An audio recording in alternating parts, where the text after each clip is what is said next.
Hey guys, welcome back to Ethical Hacking Part 1 video. So I am starting a course of ethical hacking part by part. So I'm going to teach you guys about ethical hacking courses, resources, and I will do some practical trainings of ethical hacking. So getting into the cybersecurity or ethical hacking, we need to know some basic about ethical hacking. So first thing we need to know that why we need ethical hacking or why ethical hacking is necessary.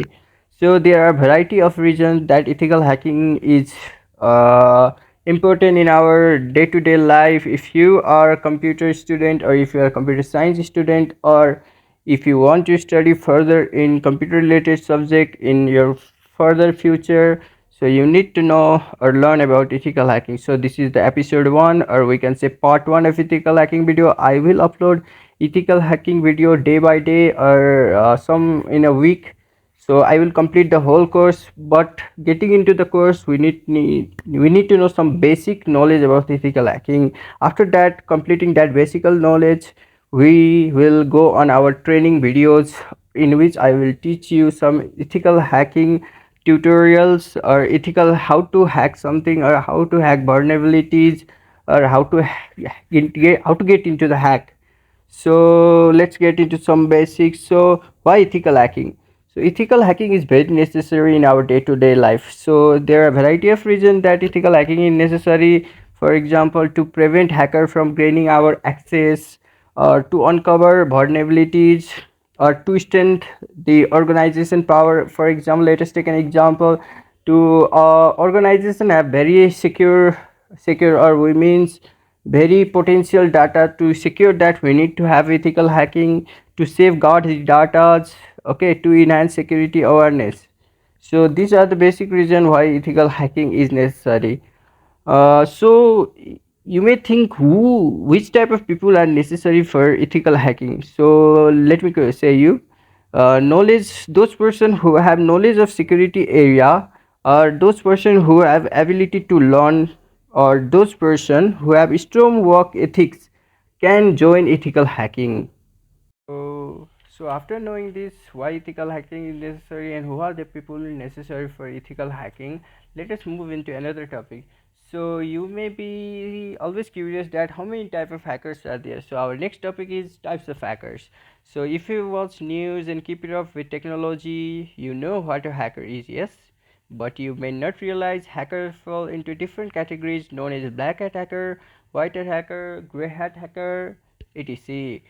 But there are also many type of hacker like suicide hackers, script kiddies, cyber terrorists, state sponsor hackers, activists.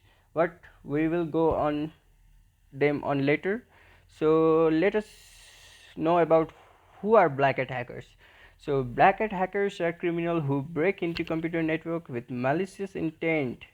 They may also release malware that destroys files, holds computer hostages, or steals password, credit card numbers, and other personal information. So after knowing who are black hat hacker, we have another hacker category, that is white hat hacker. So you may be also curious that who are white hat hackers. So white hat hackers, or we can say white hat hackers, are ethical hackers, or is an individual who use hacking skills to identify security vulnerabilities in hardware, software, or networks. However, unlike black hat hackers, a malicious hacker, white hat hacker respect the rules of laws as it applies for hacking. Many white hat hackers are former black hat hackers. The term comes from the old western movies where heroes often wore white hat and the bad guys wore black hats. So white hat hacker, in simpler language, we can know that white hat hackers are ethical hackers who do hacking ethically. So after this, in this category, we have another hacker, that is a gray hat hacker. A gray hat hacker is someone who may violate ethical standard or principle but without the malicious intent ascribed to black hat hackers. Gray hat hackers may engage in practices that seems less than completely above board but are often operating from the common good. Gray hat hackers represent the middle ground between white hat hackers who operate on behalf of those maintaining secure system, and black attackers who act maliciously to exploit their vulnerabilities in the system. So let's hope you have learned about type of hackers, what are gray attackers, what are black attackers, and what are white attackers. After this, we have another topic, that is what are the different phases in ethical hacking. So, ethical hacking has numerous applications. The way professionals utilize these six phases of ethical hacking. First one is the reconnaissance phase. So, reconnaissance is the primary stage of ethical hacking in which the hacker becomes aware and gathers all the information beforehand regarding his target and gets to know about system vulnerabilities so that he can exploit the system. In the later phases of hacking, dumpster diving is one of the phases of the reconnaissance. So after that, we have one scanning phase in ethical hacking. So there are several methods with which hacker can conduct the scanning phases in ethical hacking. So first one is pre-attack. At this stage, the hacker can scan the whole network system with particular information from the comprehensive information gathered during reconnaissance. So after that, we have port scanning or sniffing. In this, the hackers get the data using the dialers, vulnerability scanner, specific information, and other data gathering equipment. And the other one is information extraction. Here the hackers gather the most information about the live machine, ports, and operating system details for the attack launch. In it, hacker tries to find a quick way of gaining access to the network and gets the information out of it. And the hacker can utilize these three methods of exploit system. So in the first number, we have the gaining access phase. So in this phase, by performing the above two ethical hacking phases, the hacker gathers all the required information and has access to all the applications and networks, increasing the user benefit of controlling the system connected to it. The phases has a more technical approach as the data gained from the port and scanner tools is used to get into the system and get access to the real data. So after that, we have the maintaining access phase. In the fourth of ethical hacking phase, in this, hacker tries to continue the access by maintaining the presence within the target networks and keeps on the acquiring data. This is known as the key phase for ethical hacking, as it shows how the security personnel responds if a system has started showing signs of damage. So after that, we have covering of track phases. In this stage of ethical hacking, the hackers are required to cover up their tracks. It aims to erase all the digital signs left by the hackers during the previous stages. If not removed, these traces might prove the presence of ethical hacker in the targeted computer system or operating system. This is done by them clearing or manipulating those logs and disabling auditing. After that, we have the analysis and WAF configuration phase. In this phase, it is the final part of the six phases of ethical hacking. In this phase, the hacker tries to banish any proof of the data breach or any internal action made by them within the network. The purpose of using this phase by the authorized testers is to document the result, remediation actions, and identified vulnerabilities. All the information gathered by the authorized person is very important while developing the application patches and configuring the web application firewall. So these are the phases of ethical hacking. Hope you understand about this topic. So after that, we have another topic right now here, that is what are the physical security. So physical security preventive controls are security guard. For example, normal security guard, it doesn't come into the ethical hacking part, but for example, physical security are security guards.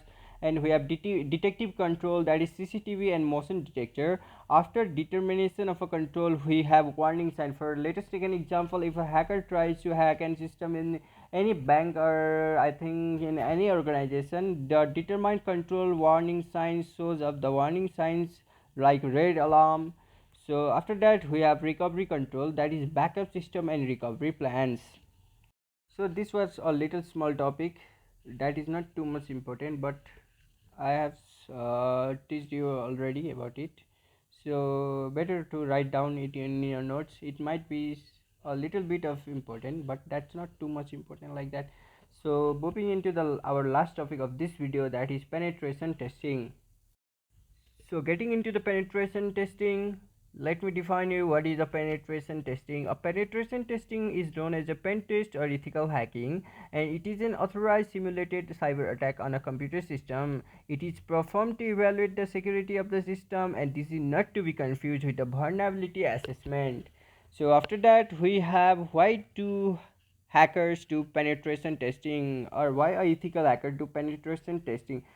So there are various reasons why they do penetration testing. The first one is to find a vulnerability on a computer system, and the second one is for the security measure, and the third one is for the documentation and report preparation. So after that we have type of pen testing. So first one is black box pen testing. So no prior knowledge is required in this black box pen testing.